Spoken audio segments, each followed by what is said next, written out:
Buenas tardes a todos, espero que se encuentren muy bien. Y a partir de la clase de hoy ya vamos a empezar a pasar materia propiamente tal, con lo que es la introducción del concepto del tiempo geológico.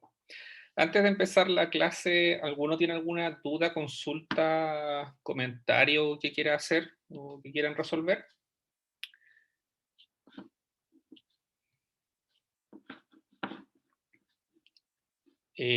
Pareciera que no, entonces no importa. Bueno, voy a apagar el video para que la clase no sea tan pesada, para después subirlas a Drive. Y vamos a seguir con el ejemplo del Gran Cañón del Colorado, porque es uno de los lugares geológicamente más espectaculares que existen, donde, como les mencioné en la clase la semana del martes pasado, tenemos un registro geológico desde la base del cañón hasta el techo de este, desde 1800 millones de años hasta 250 millones de años aproximadamente. Entonces, es difícil encontrar en nuestro planeta lugares que tengan esta cantidad de información geológica y con el nivel de preservación que existe, que se pueden observar acá. Si alguno alguna vez tiene la posibilidad de ir a Estados Unidos y ir a este lugar, y le gusta la geología, se lo recomiendo completamente porque es impresionante. Bueno, entonces como ya hemos terminado de ver en la clase de en la clase del martes pasado, las ciencias de la Tierra son una disciplina con la cual tenemos que contar para nuestro futuro, ya sea para el desarrollo para el mejor manejo de nuestros recursos energéticos, como por ejemplo la energía eólica, trabajar mejor con los hidrocarburos, por ejemplo, la energía mareomotriz, tanto por el tema de los impactos, de los riesgos naturales que producen impactos sobre nuestra sociedad, como en la mitigación de desastres, en el estudio de terremotos con sismología, la volcanología, cambios climáticos y cambios en glaciares, y también para el diseño de políticas públicas. Entonces yo creo que esto es más que suficiente motivación para mostrarles desde que las ciencias de la Tierra, en el amplio sentido de la palabra, bueno, y más enfocándonos en lo que es geología, son una disciplina fundamental para los desafíos del mundo presente, del mundo de hoy. Entonces, en esta figura, perdón, se me movió un poco la figura, está media cortada, pero no importa.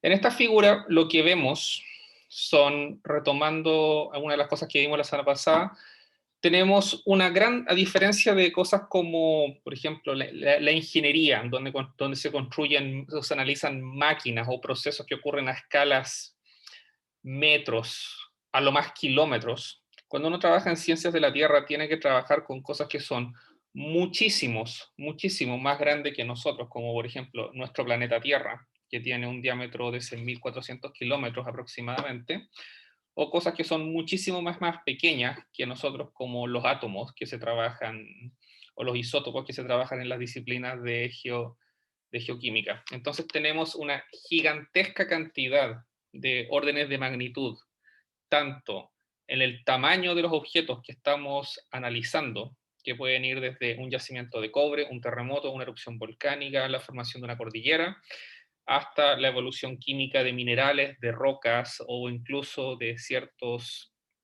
isótopos asociados o soluciones sólidas que vamos a ver en las clases siguientes de ciertos minerales. Mientras que en las escalas temporales hayamos visto que tenemos que trabajar con cosas que van desde luego que pasa el día de hoy, como mi ejemplo favorito, una erupción volcánica, hasta, por ejemplo, la formación de cordilleras que abarcan millones de años. Y ahí tenemos más de 7 órdenes de magnitud de diferencia en escala temporales. Y eso hace que entender nuestro planeta sea un desafío extraordinariamente complejo, porque en general uno trata de analizar procesos que ocurren en escalas tan grandes, y eso no hay al día de hoy, poniendo un caso concreto en el que yo trabajo, en el caso de volcanología, simulaciones computacionales que permitan trabajar todo este rango de escalas, desde el día a día hasta los millones de años en los cuales evolucionan los volcanes. Entonces la Tierra es un sistema extraordinariamente complejo, mucho más complejo de lo que cree nuestro amigo Sheldon Cooper, que decía que la geología no es una ciencia de verdad.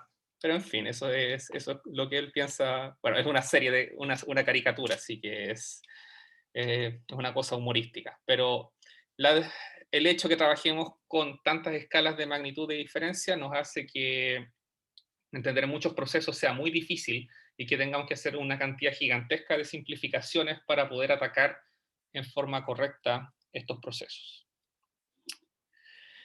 Entonces, bueno, acá hay un pequeño error gramatical, esto es Usher con una S, me disculpo por eso, lo corrijo al tiro. Ya, ahí sí. Entonces, ¿quién hizo las primeras observaciones sobre la Tierra?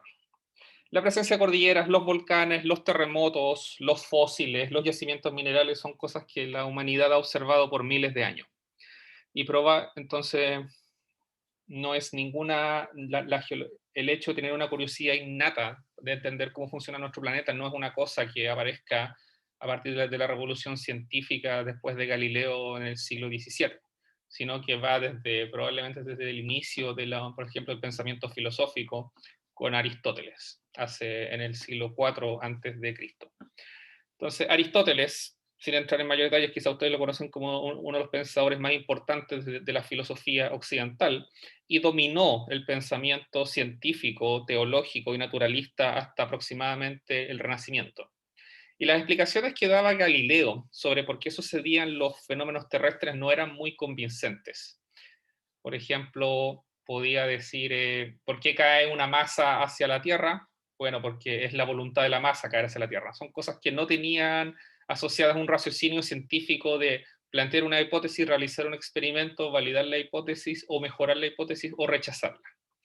Entonces, las explicaciones que daba Galileo para la geología no eran muy convincentes. Pueden ver más ejemplos en el libro de Tarbuck y Lütjens, que se los voy a subir después de esta clase. Y lamentablemente el pensamiento de Galileo estuvo muy presente hasta más allá del inicio de la revolución científica, al menos para entender lo que era la evolución de la Tierra, a diferencia de otras disciplinas como la astronomía o la física o la química. Entonces, otro pensador llamado James Ussher propuso la teoría del catastrofismo.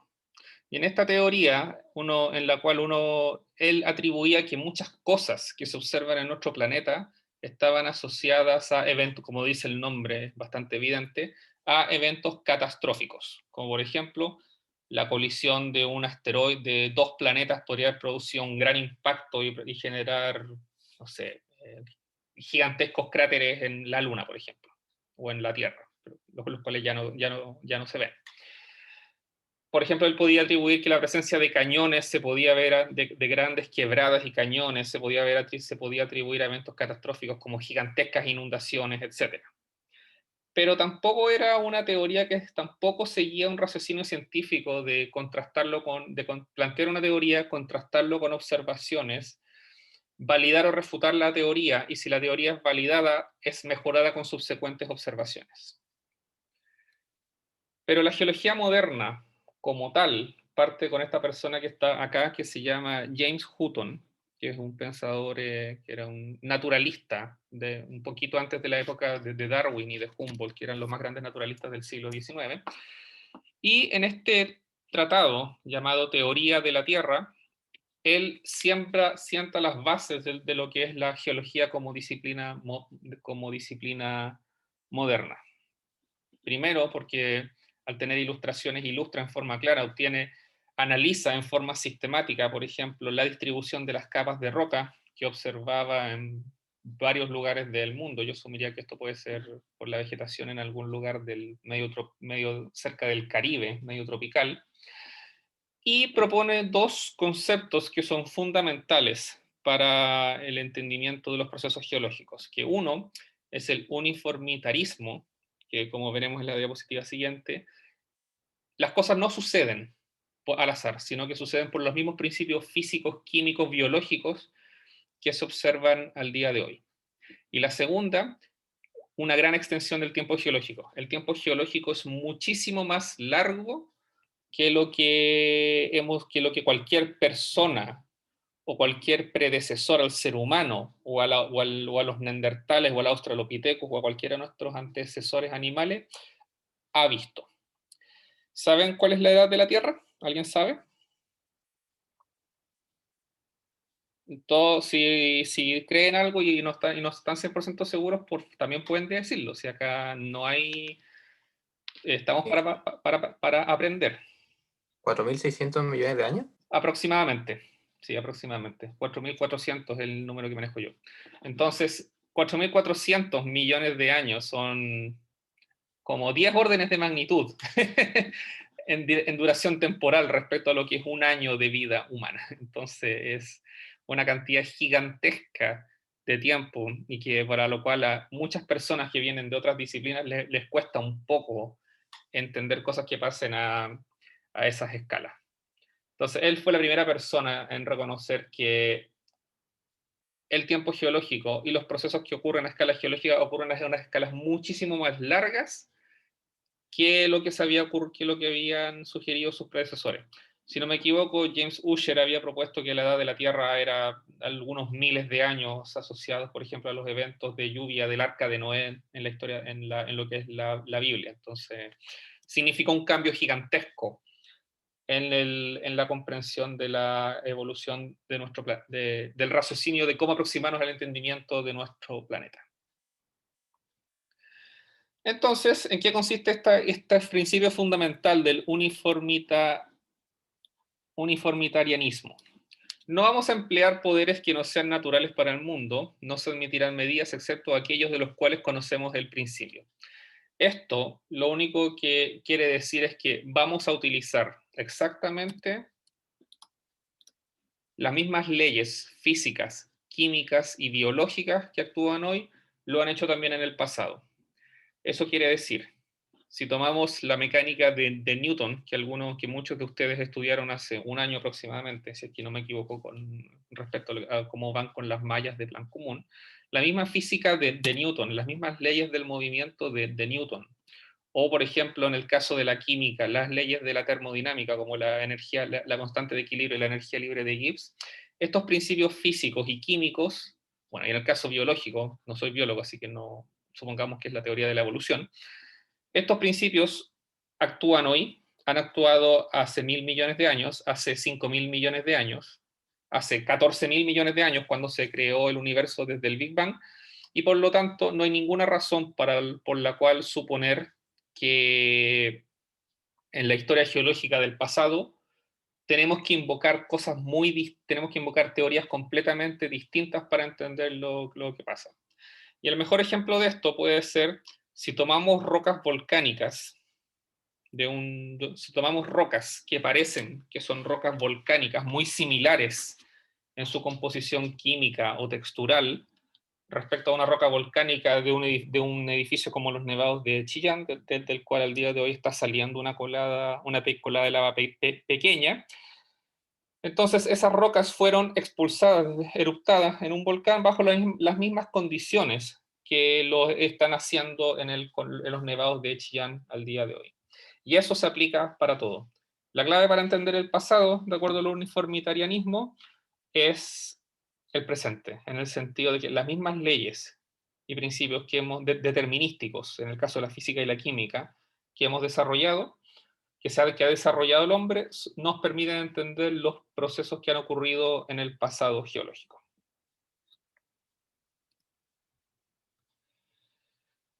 Entonces, James Hutton, imaginó que el tiempo geológico era infinito, infinitamente largo. A fines del siglo XVIII no existía la teoría de la termodinámica, no existía la radiactividad, no existía la mecánica cuántica, ni ninguna de las cosas con las cuales que utilizamos al día de hoy para poder tratar de dar edades a las rocas y a los procesos que ocurren en nuestro planeta. Entonces aquí, como comparación, lo que tenemos es una secuencia. Esto es lo que se llama una sección geológica, donde vemos secuencias de distintos tipos de rocas que están aflorando en el Gran Cañón del Colorado. Y lo que vemos acá es que, de acuerdo al postulado de Hutton, él pensaba que mientras uno más abajo veía las rocas, uno podía llegar más y más atrás en la historia geológica. En el caso del Gran Cañón del Colorado vemos rocas de hasta 1800 millones de años, no vemos más antiguo porque sencillamente no hay nada más expuesto, pero siguiendo con el principio de Hutton, él pensaba que lo que estaba más abajo podía haber sido infinitamente cada vez más y más antiguo. Pero como les decía, él no tenía las herramientas físico-químicas ni biológicas para entender que el tiempo era muy largo, pero no era infinito. Y eso fue algo que recién apareció en el siglo XX con el descubrimiento de la radioactividad. Bueno, una de las cosas interesantes es que cuando uno tiene una secuencia geológica de este tipo y ve distintos tipos de rocas, que estas son lo que se llaman rocas sedimentarias, que vamos a describir más adelante, uno puede ver una serie de eventos que son continuos, o sea, continuos en el sentido de que ocurrieron por algunos millones de años y que se repiten en el tiempo. Por ejemplo, ciclos de acumulación de material sedimentario, la erosión que va consumiendo parte de las cadenas de montañas que existían antes y va transportando material hacia estas cuencas sedimentarias, procesos de alzamiento, nuevos procesos de erosión, etc. Y eso Hutton pensaba que pasaba infinitamente en el tiempo, pero como les dije, él no tenía las herramientas en ese momento para darse cuenta de que no era infinito. Entonces, sintetizando, poniendo en contexto las observaciones de Ussher y de Hutton, con un principio, Ussher pensaba que todos los eventos ocurrían a una escala catastrófica, como por ejemplo, que los eventos catastróficos son los que daban origen a nuestro planeta. Por ejemplo, procesos como volcanes, inundaciones y terremotos, en este caso esto es una erupción de un volcán en Hawái, y que todo ocurría en la Tierra mediante eventos catastróficos. Hay otras teorías como el gradualismo, que no se las mencioné, que pensaban que indican que ciertos eventos ocurren por pequeños cambios graduales, lentamente, como por ejemplo la erosión de un río que va consumiendo una quebrada para dar origen a este gigantesco valle. Y esto en algunas zonas del mundo se observan que hay procesos que ocurren en forma gradual. Y lo que habíamos visto, lo que les expliqué recién del uniformitarianismo, que los estratos de roca, por ejemplo, estas rocas rojas, que indican procesos que ocurrieron en el pasado, pero que también están ocurriendo al día de hoy. Y desde nuestra inferencia observacional de cómo ocurren en el día de hoy, uno razona que en el pasado ocurrieron de la misma forma.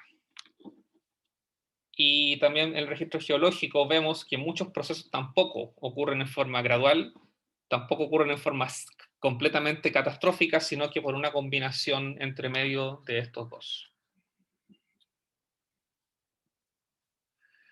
Entonces, como habíamos visto, y como alguien comentó por ahí, la Tierra tiene una gigantesca historia de 4.400 millones de años aproximadamente. Y acá les voy a mostrar, por ejemplo, cómo se ve esta Tierra en nuestra historia. Lo que vemos acá, en esta foto, ¿alguien sabe se le ocurre lo que es esto negro que está acá?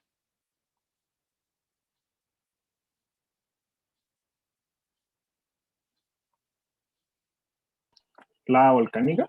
Sí. Exactamente, es una colada de lava volcánica. Es una erupción en Islandia, y esta colada de lava fue eruptada hace exactamente 11 años. Entonces, en la práctica, su edad geológica es de 0, es completamente nueva. Esto tiene 11 años. Y lo que está acá al lado son las rocas. Son unas rocas que se encuentran en Australia, en un sector que se llama Jack Hills, cerca de la ciudad de Perth, si es que alguien ubica algo de geografía de Australia. En Australia se encuentran muchas de las cosas más antiguas del mundo, al igual que en el norte de Canadá. Y estas rocas tienen unos cristales que se llaman zircones, que en este momento lo único que importa es que estos zircones se utilizan para para obtener edades, se pueden datar, y las edades obtenidas en estos zircones específicos son de 4.300 millones de años. Este es el material terrestre más antiguo que se ha documentado hasta el día de hoy. Ojo que no es la edad de la roca, es la edad del mineral que está adentro de la roca. Entonces vemos que en la superficie de nuestro planeta podemos observar cosas que son extraordinariamente recientes, que ocurren ayer, como esta colada de lava que tiene 11 años de antigüedad, o estas rocas que tienen más de 4.000 millones de años de antigüedad. Y se podrán imaginar que entre medio de todo esto, siguiendo el ejemplo del Gran Cañón del Colorado, en el Gran Cañón del Colorado teníamos casi 2 kilómetros de capas de distintas rocas con una separación de 1.800 millones de años. Podemos imaginar que si quisiéramos tener un registro continuo de todos los procesos que han ocurrido desde la formación de la Tierra, podríamos tener una sucesión de capas de roca que podría tener un espesor de 8, 10 kilómetros. Pero lamentablemente eso no se observa en, en ningún lugar de la Tierra. No hay ningún lugar de la Tierra que tenga un registro completamente continuo de todos los procesos que han ocurrido en nuestro planeta. Uno en general ve cosas o muy antiguas, cosas muy nuevas, fragmentos de cosas muy antiguas mezclados con cosas más nuevas, pero nunca una secuencia completa de todos los eventos geológicos de nuestro planeta. Entonces, acá en esta figura, lo que mostramos es cómo sería un calendario de la evolución, un calendario temporal de la evolución de la evolución temporal desde la formación del sistema solar. Tomamos un año que va desde enero hasta diciembre. Enero es el Big Bang, el 1 de enero es el Big Bang, y el 31 de diciembre, perdón, y 31 de diciembre es la presencia de vida celular fósil. Incluso en el mes de diciembre, si incluso hacemos hacemos un zoom y empezamos a analizar la evolución de la vida para entender la escala temporal nuevamente, desde el 1 de diciembre hasta el 31 de diciembre, lo que vemos es que los seres humanos, nosotros, solo aparecemos muy al final, prácticamente en los últimos 10 minutos de lo que sería si el tiempo geológico de la evolución de la formación del universo pudiera ser condensado en un año de vida. Han ocurrido, en un año humano, han ocurrido una cantidad gigantesca de eventos geológicos de los cuales nosotros solo podemos ver, hemos vivido, hemos observado visualmente una fracción así insignificante de tiempo. Entonces, por lo tanto, esa es la razón por la cual el principio del uniformitarianismo es tan fundamental. Como hemos visto y vivido tan poco respecto a lo que ha sido la evolución temporal de nuestro planeta, tan poco necesitamos ver lo que sucede ahora para que eso sea la clave para entender lo que es nuestro pasado geológico. Ahora, este es otro ejercicio del mismo tipo. Vamos a comprimir 4.500 millones de años en un solo año. El anterior, este era desde la formación del universo hasta el día de hoy. Este es solo con la formación de la Tierra. Entonces, 4.500 millones de años es cuando se forma la Tierra, cuando aparecen esos cristales de ese mineral llamado zircón, que en este momento no tiene mayor importancia saber qué es, salvo que es un mineral que permite obtener edades de cosas muy antiguas. Recién en marzo podemos obtener que las edades de la roca, no del cristal, sino que la edad de la roca. La edad de la roca es bastante más posterior que el inicio de la formación de la Tierra. En mayo, por primera vez, es cuando aparece la vida, los seres vivos, ya sea como células, como fitoplancton o como células vegetales que podían hacer fotosíntesis.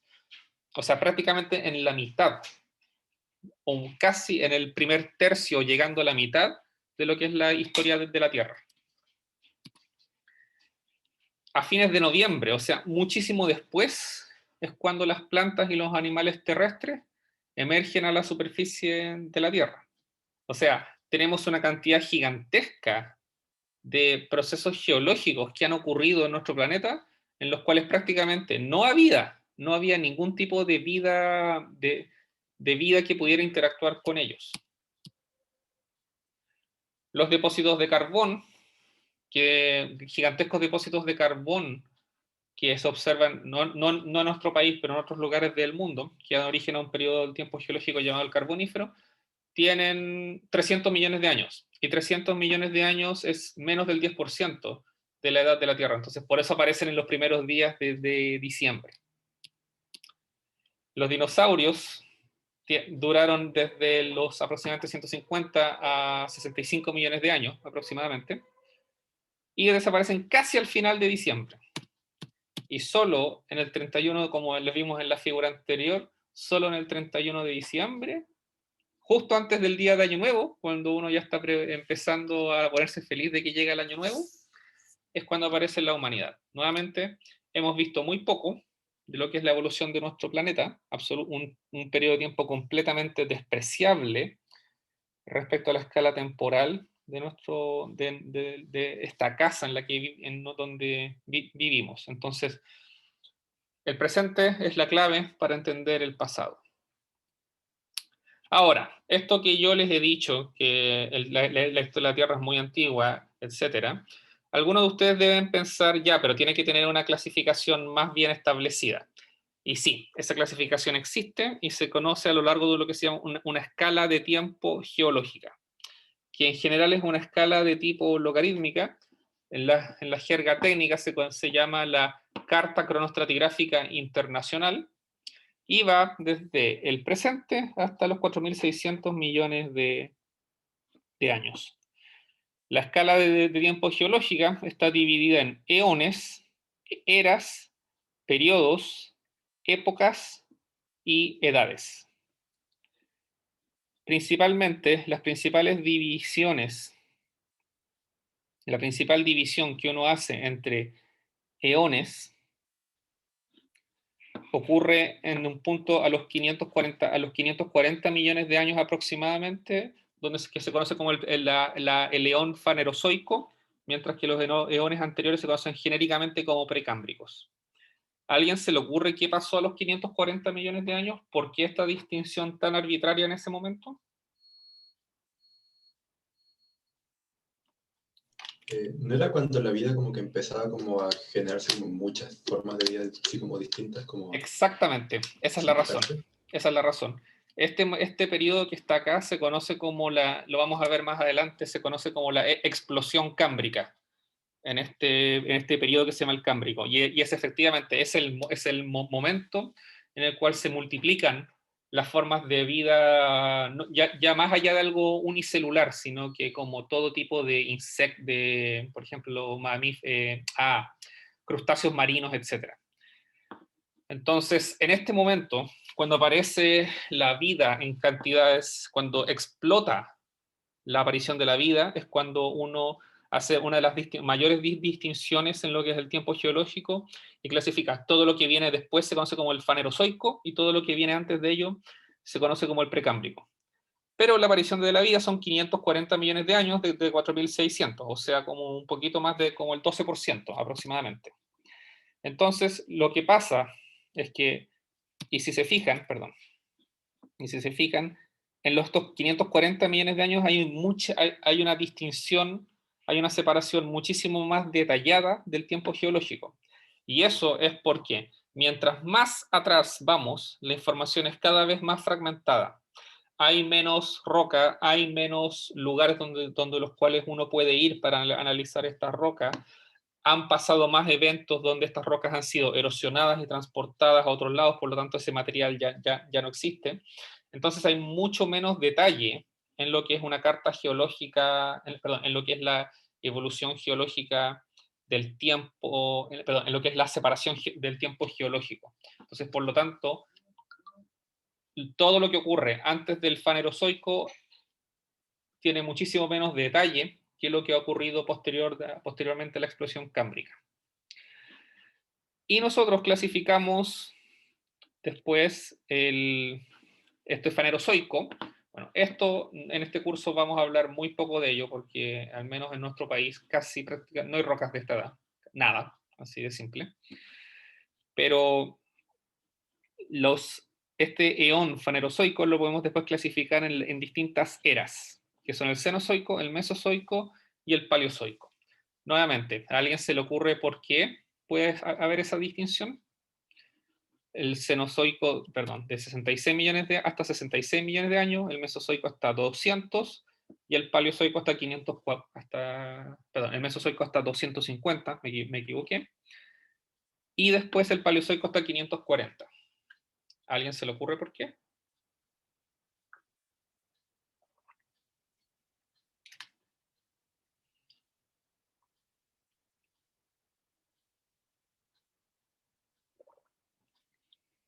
¿Por el tipo de vida que predomina en el planeta?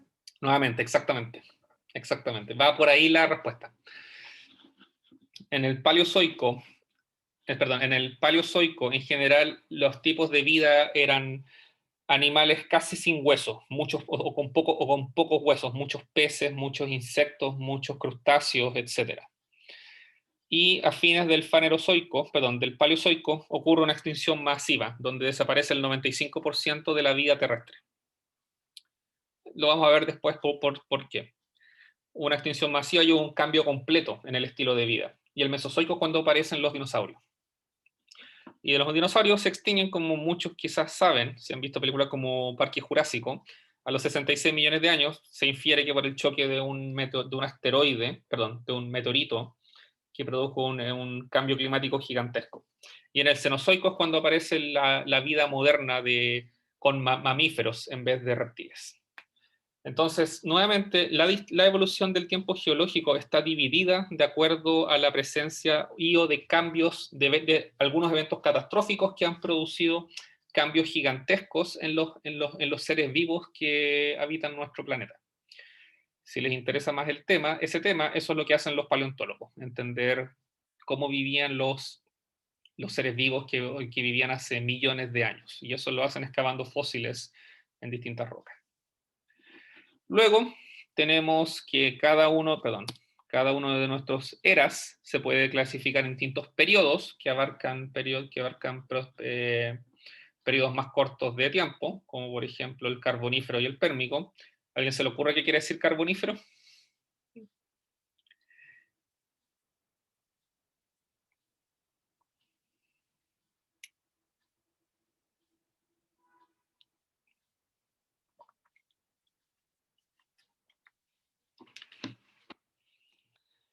Bueno, si a nadie se le ocurre el carbonífero, el nombre es bastante evidente, es el momento en que se forman gigantescos depósitos de carbón por la precipitación y compactación de materia orgánica que estaba presente en pantanos que existían entre 350 y 300 millones de años aproximadamente. Entonces también están asociados a ciertos periodos ambientales en la historia de la Tierra. Y después ya vienen distinciones más finas entre, por ejemplo, Triásico inferior, medio superior, que para el caso de este curso no vale la pena en este momento entrar en más de detalle. Pero a escala geológica grande, las distinciones están dadas por ciertos eventos catastróficos y la presencia y desaparición de la vida en nuestro planeta. Entonces ahora, ¿cómo era la presencia de la vida? Si lo podemos ver en términos un poquito más detallados. El Fanerozoico, que aparece en los 540 millones de años con el Cámbrico, es cuando aparece la vida. Y por ejemplo, uno de los fósiles más famosos es el trilobite, que les mostré en la diapositiva anterior. Yo creo que, excepto en museos, nunca he visto un fósil o sea, en terreno nunca he visto un fósil de un trilobite, lo he visto solo en museos y creo que en la clase de paleontología hace muchos años nos mostraron un fósil, pero no me acuerdo completamente. Y vemos que antes de la explosión cámbrica habían pocas cosas, o sea, poca presencia de seres vivos respecto a lo que ocurrió en la explosión cámbrica. Hasta acá, donde esto es todo el precámbrico, tenemos peces, tenemos, no sé, crustáceos, caracoles, los trilobites son como una especie de cangrejo, creo, o un chanchito de tierra con caparazón grande.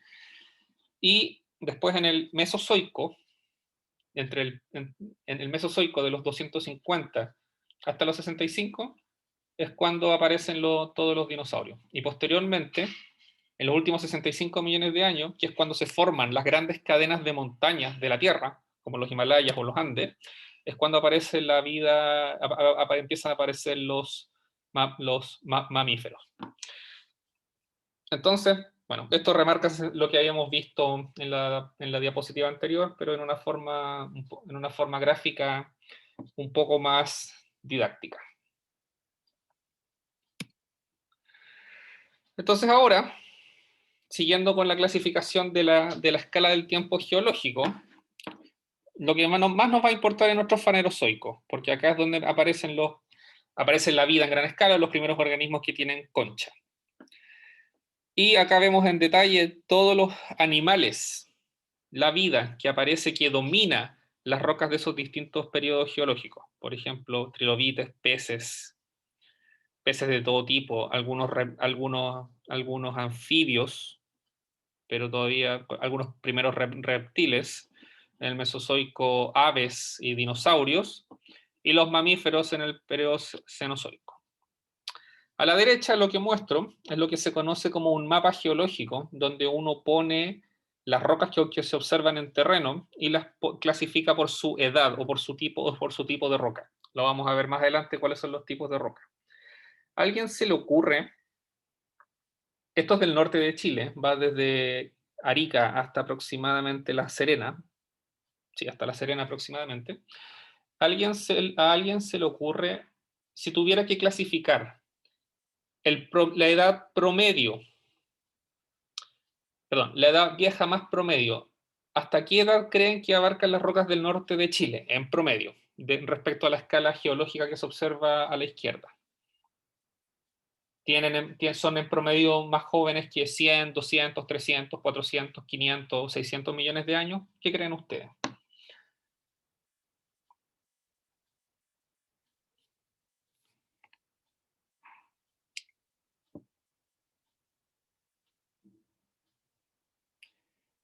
No tienen por qué saberlo.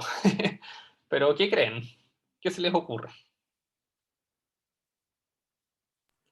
No sé una edad exacta, pero me imagino que es bastante antiguo, ¿no? Por la formación de los minerales que hay en el norte. ¿Pero cuánto crees tú?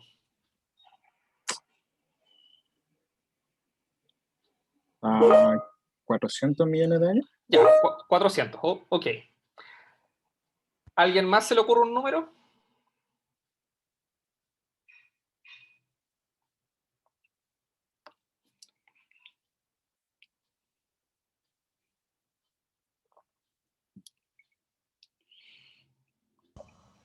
Puede ser alrededor de 200. Yo voy más joven que mi compañero. Ya, ok. También puede ser. ¿Alguien más?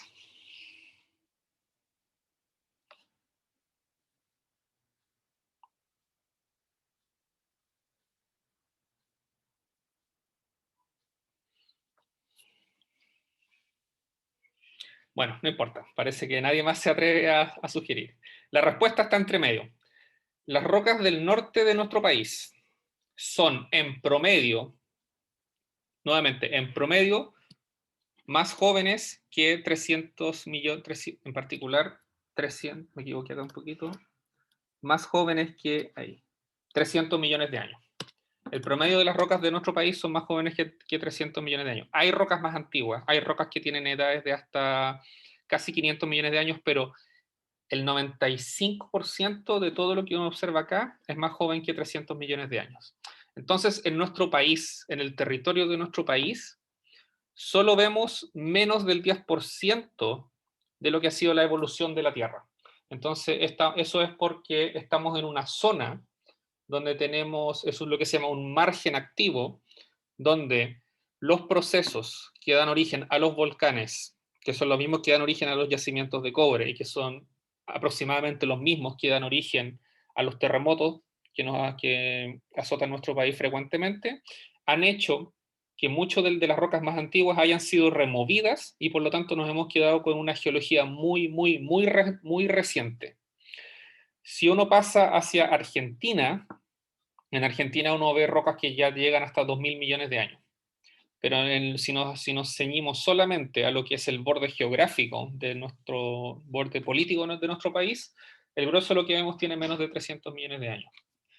Y para la persona que dijo lo de los yacimientos de cobre en general, los famosos como Chuquicamata, etcétera, La Escondida, tienen aproximadamente entre 30 y 40 millones de años. O sea, son aún más recientes, son de aquí, de estas épocas, del Eoceno aproximadamente, Eoceno-Oligoceno.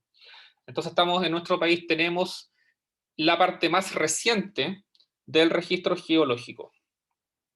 Hay otros lugares del mundo, el lugar que a mí me gusta mucho, que es Islandia, bueno, trabajo en volcanología, así que por eso, donde la isla completa no debe tener más de algunos millones de años. Entonces hay lugares que son aún más y más recientes que lo que es nuestro país, pero en general, respecto a la escala de la historia de la Tierra, Chile, el margen chileno, es joven, es muy joven. El Gran Cañón del Colorado, las rocas más jóvenes que se observan en el Gran Cañón del Colorado, llegan hasta esta edad, hasta el Pérmico. No hay rocas más jóvenes que esa. Entonces, en nuestro país, lo que vemos son principalmente rocas muy jóvenes. Ahora, hemos estado hablando, nuevamente siguiendo con el ejemplo del Gran Cañón, esto que está acá arriba son las rocas del Pérmico, 250 millones de años. El 90% de nuestro país es más joven que eso. Ahora la pregunta es, ¿cómo podemos determinar la edad de la Tierra? Yo les dije antes, 1800, 250 millones de años. Pero no hemos visto cómo uno obtiene estas edades. Entonces hay varios criterios. Un criterio más bien de tipo cualitativo es que las capas de roca, como estas del Gran Cañón, se depositan horizontalmente y se depositan una sobre otra. Entonces una capa de roca que yace sobre otra capa de roca es más joven que la capa subyacente. Entonces acá shale es un tipo de roca que se llama lutita, la lutita hermit del Gran Cañón, sandstone es un tipo de roca que se llama arenisca, la lutita hermit es más vieja que la arenisca coconino porque está más antiguo, porque está bajo esta arenisca, esta roca. Entonces, viendo las capas de roca, el principio por la ley de superposición, lo que está sobre algo es más joven que lo que está bajo él. Pero eso solo permite obtener una edad relativa, no nos permite decir si esto tiene 250 o si esto tiene 1800. Solo nos permite decir que esto es más joven que esto. Y por lo tanto, hay que utilizar otro tipo de métodos. El primer método, un método que también se utiliza mucho en terreno y también es muy antiguo, apunta a encontrar fósiles, a hacer una correlación donde uno encuentra fósiles de distintas rocas fósiles del mismo tipo en rocas similares. Por ejemplo, si uno encuentra estos tres fósiles, y estos tres fósiles que son iguales en una roca del mismo tipo, en otro lugar a una cierta distancia, entonces estas dos rocas son de la misma edad. Si uno encuentra, por ejemplo, acá más abajo, tenemos que en nuestra columna de rocas hay un hueco. No se observa todas estas rocas que sí se observan en este otro lado. Pero sí podemos ver nuestro trilobite, que era del Cámbrico, de 520 millones de años aproximadamente. Entonces, y como se observa en rocas similares, podemos hacer una correlación y decir, ya, la edad de esta roca es la misma edad que esta roca. Pero nuevamente, eso tampoco nos entrega edades muy absolutas. No nos entrega edades muy absolutas, sino que unas edades relativas. Esto es muy útil cuando uno está trabajando y está haciendo un mapa de rocas y encuentra ciertas rocas en ciertas partes, ciertas rocas en otras partes y necesita correlacionarlas. Estos principios de sucesión biológica son muy útiles, pero no nos permiten poner un número, una medición cuantitativa exacta de cuál es la edad de las rocas. Obviamente, estos principios en general fallan cuando las rocas están así. Esta es una fotografía que sacó el profesor Marcelo Farías, que es otro académico del Departamento de Geología, hace algunas semanas del sector de Lo Valdés en el cajón del río Volcán. ¿Vemos acá capas de rocas horizontales?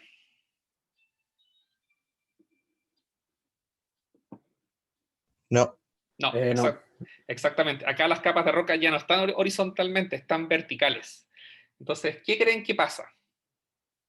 ¿Qué se les ocurre que puede decir uno sobre los principios de la ley de superposición si es que las capas están verticales?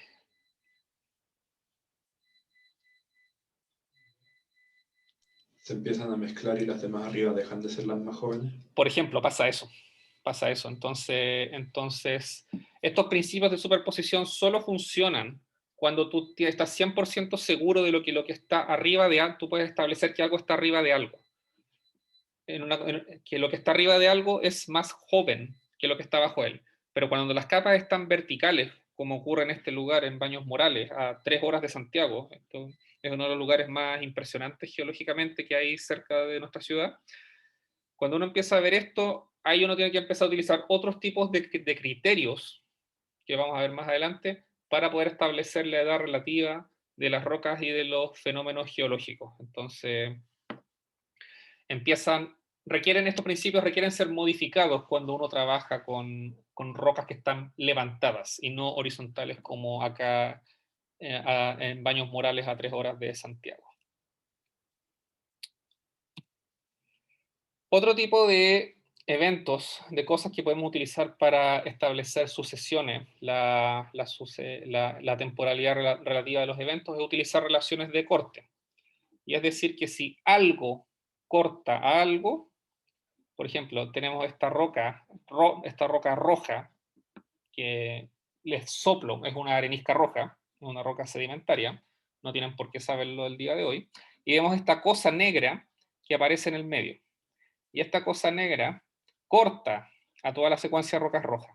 Entonces, cuando algo corta algo, en los principios de sucesión, estos principios de datación relativa indican que lo que corta es más reciente que la roca original. Y acá vemos lo mismo, vemos una secuencia de rocas, estas amarillas, roja, amarilla, y vemos que están estas cosas que están cortando nuestra secuencia de roca. Entonces uno puede decir que esto que está acá, que es lo que se conoce como una falla, una fractura, es más joven que la roca en la cual ocurrió. Cuando uno ve ya trabajando en terreno, una situación mucho más realista, uno no ve cosas tan perfectas como estas, sino que uno empieza a ver como capas de distintos colores, los contactos se ponen mucho más borrosos, hay mucho material suelto depositado arriba de las rocas y se ve así. Si uno no tiene el ojo muy entrenado, que es lo bueno, esa es la razón por la cual uno estudia geología también, es difícil saber cuál es la sucesión relativa de los eventos en esta secuencia, excepto que acá, donde las capas están horizontales, uno puede decir que está esto rojo, y acá hay algo rojo arriba que es más joven que eso. Pero en estas situaciones más realistas cuesta ver, sobre todo si nunca han visto algo así, cuesta entender cuáles son las relaciones de corte que permiten determinar la edad relativa de las rocas y de los distintos fenómenos geológicos. Pero esto es algo que a los que quieran seguir geología, uno entrena el ojo para identificar estas secuencias de rocas y la temporalidad de los eventos en forma más precisa. Entonces, esto es lo que uno ve en términos prácticos en el registro geológico. Distintas capas de roca que están levantadas, que tienen cortes como este que está acá, y que tienen otros eventos de corte, y luego tienen más rocas que se depositan arriba de ella. Entonces, en la realidad, uno no ve cosas como en el Gran Cañón del Colorado, donde se ven millones de años de capas subhorizontales u horizontales una sobre otra.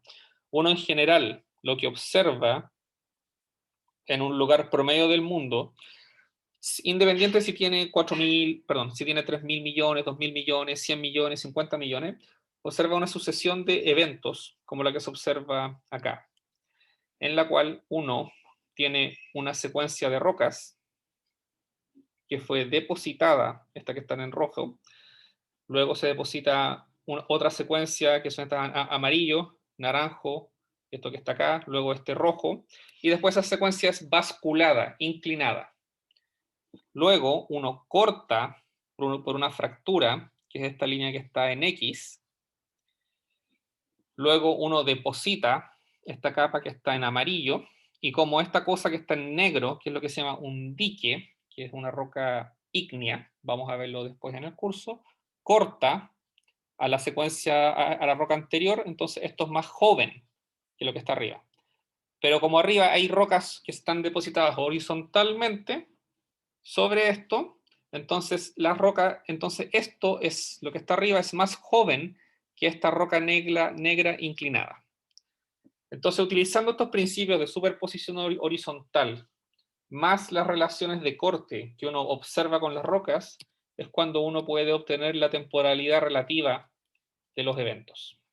Entonces, esto les puede parecer un poco arbitrario, creo, pero así son los principios, son como el equivalente a las leyes de Newton o las leyes de la termodinámica de la geología, a nivel de, para establecer la temporalidad relativa de los eventos. Ahora, hemos hablado solo de cómo correlacionamos las edades de la Tierra. Perdón, cómo correlacionamos las edades de los eventos que uno observa en las distintas capas de roca de la Tierra.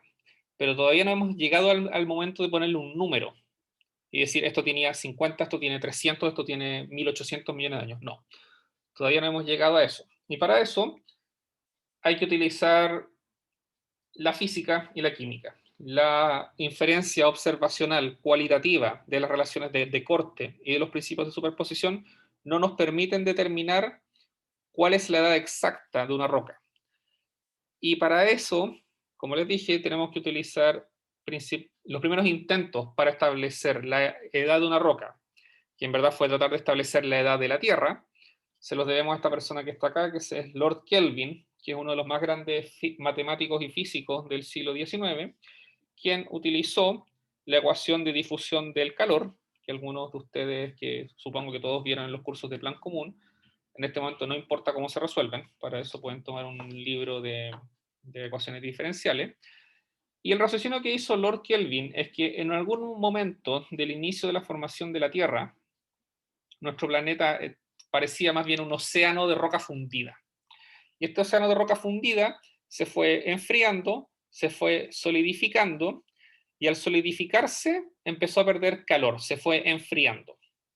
Entonces, utilizando la inferencia que tenía Lord Kelvin, era que la temperatura inicial, en un momento la temperatura inicial de la Tierra podría haber sido del orden de 4000 grados Celsius.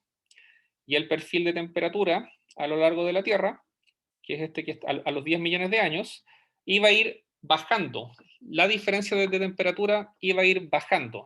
A los 10 millones de años íbamos a llegar a casi 4000 grados a profundidades de 50 kilómetros. A los 100 millones de años íbamos a llegar a los 50 grados, a los 3000 grados a profundidades de 100 kilómetros, y así el planeta se iba a ir enfriando. Entonces, utilizando la ecuación de difusión del calor, más una inferencia sobre cuánto era la temperatura inicial y cuánto era el flujo de calor que salía de la Tierra, este matemático obtuvo una edad que era entre 24 y 400 millones de años. El raciocinio que utilizó es físicamente correcto, matemáticamente correcto, pero falla completamente. Y falla porque sabemos que la edad de la Tierra es 10 veces más antigua que esto. Y eso es porque en el modelo que utilizó, solo asume que la Tierra se está enfriando, y no hay generación de fuentes de calor. Nuevamente, el raciocinio que lo utilizó es correcto. En 1860, cuando hizo estos cálculos, no tenía cómo saber que había algo más que en esa época no se existía. Y fue a principios del siglo XX, cuando la persona que está acá, Marie Curie, una de las científicas más importantes en la historia del desarrollo de la ciencia moderna, descubrió la radiactividad. Y la radiactividad indica que si tenemos elementos químicos, como por ejemplo con radio atómico muy grande, como el uranio, estos elementos son radioactivos y se van desintegrando y se van desintegrando en forma exponencial. Entonces fue el descubrimiento de la radiactividad por Marie Curie y posteriormente el desarrollo de técnicas instrumentales para poder medir estos elementos radioactivos y asociar en distintos elementos químicos, en distintas rocas y en distintos minerales, los que nos permitió establecer la edad relativa y poner específicamente un número a una roca. Entonces, esto creo que es para el carbono, sí, esto es para el carbono 14. Aquí vemos que el carbono 14, que es el que se usa para datar materia orgánica, por ejemplo, cerámica para los arqueólogos, su vida media es de 5.700 años. Su segunda vida media es 11.000 años, tercera vida media 17.000 años. Entonces, este elemento no sirve para poder datar algo que tiene 1.500 millones de años. Y ahí hay que utilizar otro tipo de técnicas de datación, como con distintos elementos. Los elementos, esto es lo que se conoce como geocronología.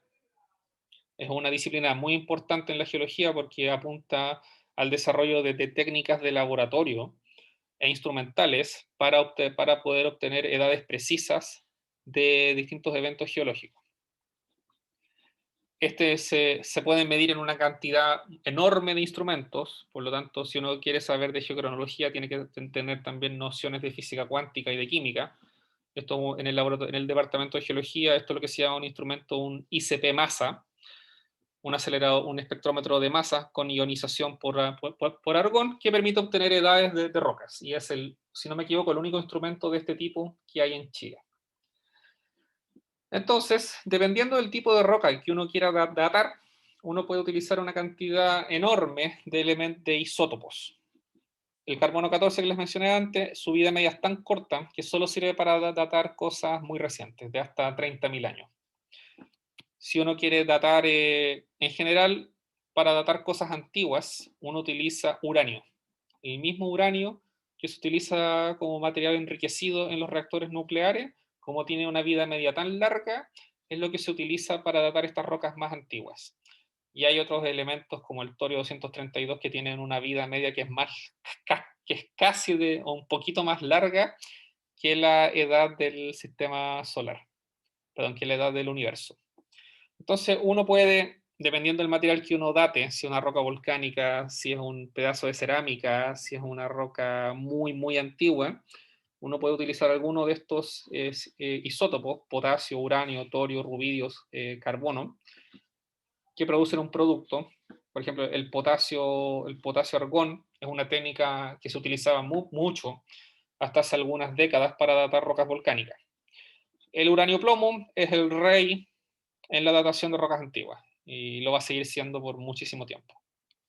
Entonces, el rubio estroncio es una técnica que ya quedó obsoleta para hacer dataciones, pero si uno revisa literatura de hace 35 años, aparecen muchas edades rubio estroncio.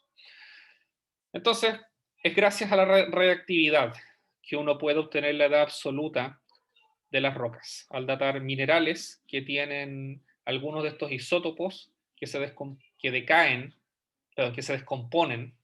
que se desintegran en estos productos hijos. Y eso uno lo puede medir en forma muy precisa con algunos instrumentos como el ICP masa del Departamento de Geología. Y acá está el link si es que lo quieren, les interesa. Entonces, sintetizando, acá vamos a terminar la clase. ¿Cuáles son las fechas claves en la historia de la Tierra? Vimos que nuestra Tierra va aproximadamente a los 4.6 a los 4.4 millones de años hasta el presente.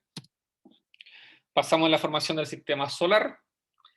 Los cristales más antiguos son un poquito más jóvenes que la edad de la Tierra, son de 4.4 millones de años. Les puedo subir el artículo científico donde los describen. La primera evidencia de vida ocurre un poco después de los 4.000 millones de años. Los fósiles más antiguos tienen 3.5 millones de años. Las células con núcleo, unos 1.5 millones de años. Y los primeros fósiles donde empieza la explosión cámbrica, los primeros fósiles con partes duras ocurren en el Fanerozoico.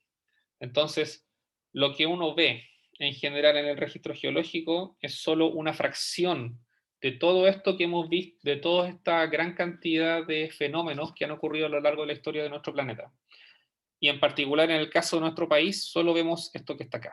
Este pequeño pedacito es el que vemos en general, en promedio, a lo largo en el registro geológico que tenemos en nuestro territorio. Bueno, con eso termino la clase de hoy. Si alguien tiene alguna pregunta, dudas, consulta. Profe, ¿Sí? ¿cuándo fue que ocurrió esa extinción masiva que usted mencionó? ¿La del 95% de la vida? Sí, Ya, espérame un poquito. sí. Espera un poquito que tengo aquí. Ya. Esa extinción masiva ocurrió en el límite entre el Pérmico y el Triásico, acá, a los 250 millones de años aproximadamente. Y se produjo, bueno, y desapareció el 95%, desapareció el 95% de la vida que había en nuestro planeta. Y yo no soy muy especialista en este tema, o sea, no sé mucho de esto, pero la explicación más aceptada es que en el norte de Rusia hay un conjunto de rocas volcánicas que se llaman las traps siberianas. Y son un conjunto de erupciones que ocurrieron hace 250 millones de años que liberaron una cantidad tan grande de dióxido de azufre y otros gases, de dióxido de azufre y otros gases que produjeron un cambio climático gigantesco y desapareció prácticamente toda la vida de nuestro planeta. Ah, perfecto. Sí. Cuático. Sí, exactamente. O sea, la extinción de los dinosaurios no fue nada la extinción de los dinosaurios acá no fue nada respecto a la extinción del Permo-Triásico. Gracias, profe. De nada. Profe, ¿Sí? ¿nosotros vamos a ocupar billones como 1.000 millones o como 1.000.000 de millones? Billón como 1.000 millones. Ok. Sí, eso es un poco, sí. Pues o sea, claro, como uno usa billón depende un poco de la disciplina científica, pero en geología billón es 1.000 millones. Entonces, estos son 2.5 billones de años.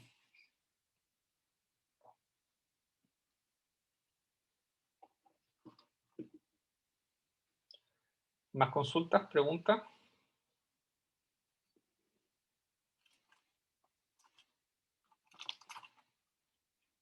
Sí, Paula.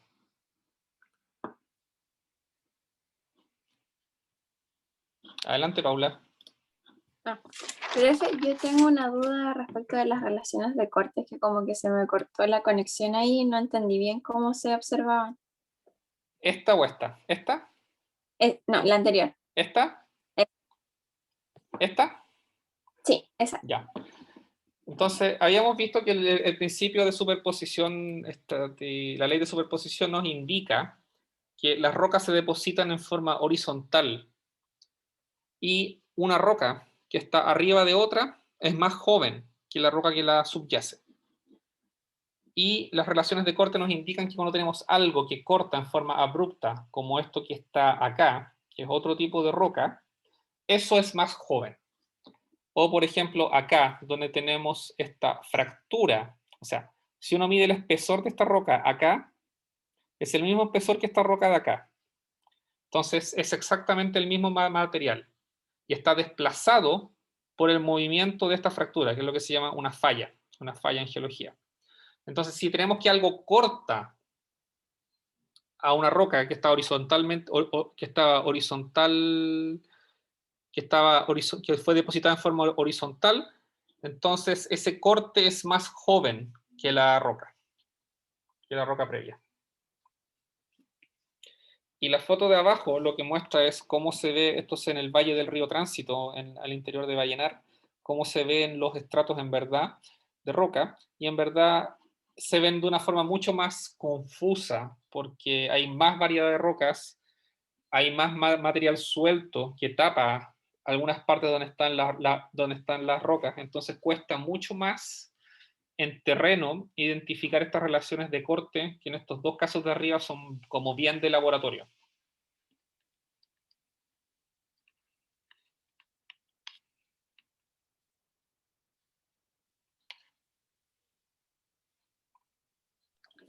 Ahí sí me quedó claro. Gracias. De nada. ¿Alguna consulta?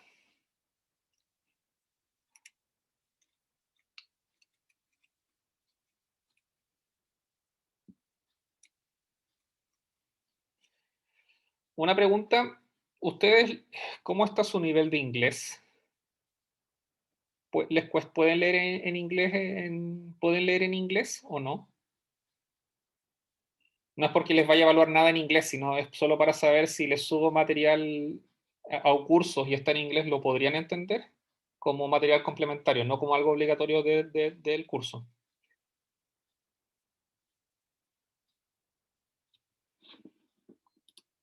¿Alguien me está...? Sí, profe. ¿Sí? Sí. Sí. Ya, ok. Entonces, ya. Porque les puedo subir los artículos científicos donde se describen todos estos eventos que hablamos, como la edad más antigua, estas mega extinciones, etc. Pero esa información en general está toda en inglés, casi no hay nada de eso en castellano. Entonces, por eso era la pregunta. Ya. Por último, si no se entiende, después me dicen y lo vemos y trato de subirles solo material en castellano. Pero para lo que es el material del curso obligatorio va a estar todo en castellano, así que no se preocupen por eso. ¿Alguna consulta, duda, comentario? Bueno, la clase ya ha terminado, así que si se quieren retirar. Había un estudiante que me escribió para hacerme una pregunta sobre